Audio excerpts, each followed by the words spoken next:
2023 is gonna be a big year for the Boruto series. The time skip is arriving soon, the wars are about to happen, and maybe a few emotional moments that will make you cry, just like when Kurama died in 2021. So let's start off this year with 7 massive predictions that are very likely to come true under the next 12 months. The second flash forward sequence that we get to see literally 75 chapters after the first one is the most anticipated event for the Boruto manga this year. Somebody is trying to escape the village while everyone in the village is trying to catch him. Team 10 has been shocked, Team 7 is really angered, and Kawaki has attacked someone brutally. I believe Momoshiki is gonna take over Boruto's body really soon, and for some reasons, he will try to escape the village soon after. This will lead to a red alert in the village. All the Junins along with Team 7 and Team 10 would decide to go after Boruto. However, the person who catches him before anyone else is gonna be Kawaki. We know that the red karma wielder has already killed Boruto once, which increases the chances of him doing it again. Kawaki will brutally attack Borushiki, explaining why there is a bloodstain on his face. Mitsuki, who considers Boruto his everything, would get really enraged at this moment, fulfilling the foreshadowing of chapter 69. Shigata is saying he can't believe a friend can go this far. Yet another time proves it's Kawaki, and his unfortunate friend is Boruto.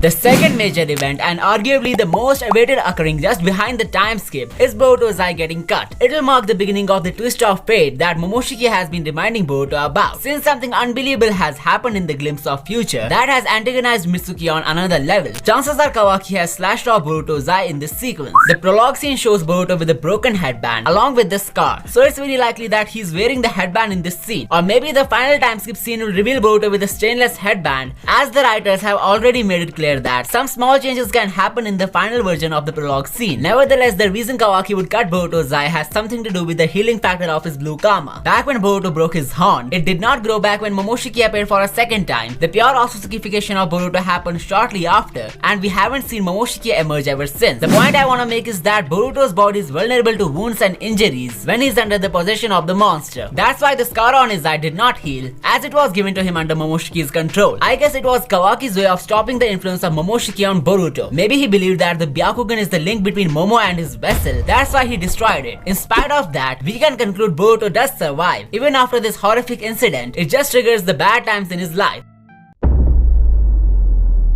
Talking about the bad times that Boruto's gonna face, the annihilation of Konoha by Code and his Tenta's army would be yet another hardship in the boy's life. Usually whenever a villain attacks Konoha, he feels like a big danger to the village who cannot be dealt so easily. However, Code's case is completely different since he was knocked out by Daemon, and even his Tenta's army is not that big of a bad news to the Leaf. He might end up teaming up with some more cyborgs in order to isolate all the shinobis of Konoha and take them down one by one. If the fight takes place in the village, then he can use the civilians as hostages to fulfill his ultimate goal of avenging Ishiki or Otsutsuki. The fact that he doesn't look like that big of a threat to the Leaf increases the chances of him having some terrible influence on the Leaf's future. His glow up and comeback would be remarkable, as he will avenge his disgrace by destroying the perpetrators of Ishiki. Code might end up killing someone close to Boruto. That would begin the stage 2 of the dark fate in his life.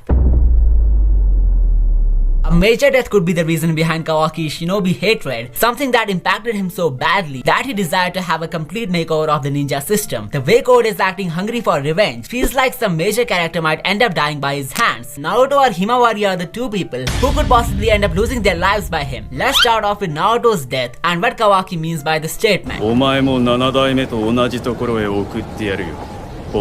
I think Kawaki feels responsible for the death of Naruto. That's what motivated him to end the age of shinobis. A person he loved so much and wanted to protect at all costs ended up losing his life due to his carelessness. A really great reason for Kawaki to one-shot Code and decide to become the reformer of the shinobi regime. However, Code once said that to escape the harvestation of the divine tree, which drains out all the chakra from a planet, the only possible way is to escape to another dimension. This brings us to Himawari's death and what could have influenced Kawaki to end the era of shinobis if things went that way. Himawari desired to be a shinobi in chapter 72, so chances are she would become a ninja under the next 2 years. When the daughter of Naruto turns 12, she might take part in the war against Code, where she would end up sacrificing her life. The war scene of an earlier chapter strengthens the possibility of this happening. We should not forget that Kawaki was shown to have some correlation with the wars, which explains why Himawari's death could impact him so much. As I mentioned earlier, Himawari becoming a shinobi and losing her life for this regime not only darkens the life of Boruto, but could also make Kawaki hold a grudge against the system. This basically hints at the flash forward scene as the time in which Kawaki has apparently harvested the god tree after sending the shinobis to a safer place. He wants to become more powerful in order to protect the world against the celestial evils. There is even a possibility that Kawaki sees Shinjutsu as the ultimate threat to humanity, and since the shinobis hold a scaled down version of the Shinjutsu in them, Kawaki's grudge for them becomes more sensible.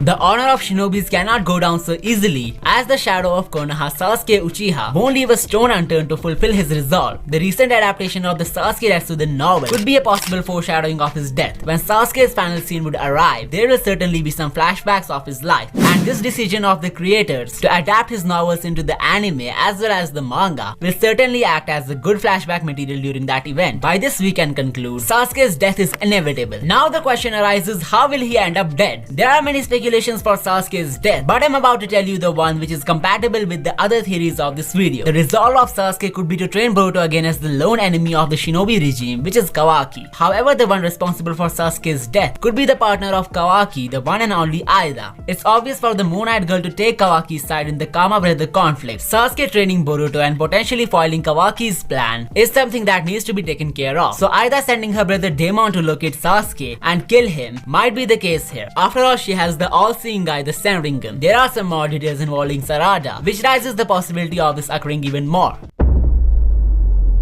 The Mangenkyo of Sarada needs to awaken sooner or later. The death of Sasuke is the most plausible trigger for this mighty power, and there are not one but two things which hint towards the involvement of Aida. First and foremost, there was an artwork of Kishimoto which shows Sarada with a sun-shaped Mangenkyo eye. Not to mention Aida's eye are crescent-shaped, contrasting the Mangenkyo of Sarada, hence foreshadowing their enmity. Not only that, Boruto opening 10 also hinted the same thing, as Sarada's Sharingan can be seen with the reflection of Aida's eye symbol. And all of this means Boruto's prophecies are coming true.